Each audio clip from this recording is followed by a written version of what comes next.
practices and the 7-on-7s are all great, but two-a-day practices, that's when it becomes real. That's become serious business in high school football. But for a pair of local squads, this season going to be far from business as usual as the Anthony Wayne Generals and the Rogers Rams both meet on September the 9th. However, both going to be marching with a brand new coach under the helm.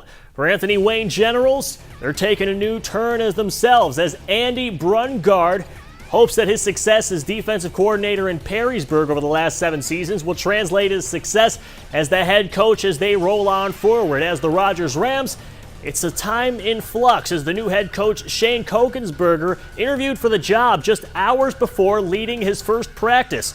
Though he led weight to a city title in wrestling just a few years ago, both looking to build on experience in their first years leading their respective teams on the gridiron. First things we're doing is getting the kids to trust us as a coaching staff. Coming in last minute, the day of two-a-days, we put a staff together based on the last coach. Think we have one of the toughest 5-game non-conference schedules. You know, we open up with Southview, St. John's, then we go to Anthony Wayne. Then we have to tackle Bellevue and then Lima Central Catholic.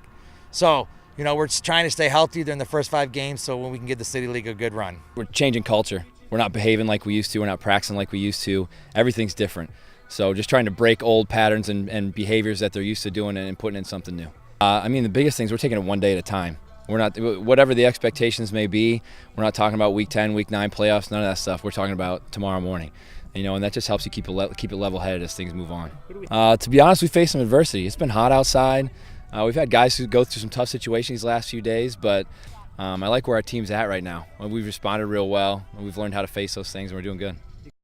And you know what? While that new change in coach does add a little bit of adversity, I was in that situation my sophomore year of high school as well. It is something that can be overcome, that new head coach. It can, and you know what? A little bit of adversity never hurt any team, right? Yeah, it didn't. No. It makes you stronger. Makes you stronger. Makes you ready for the season.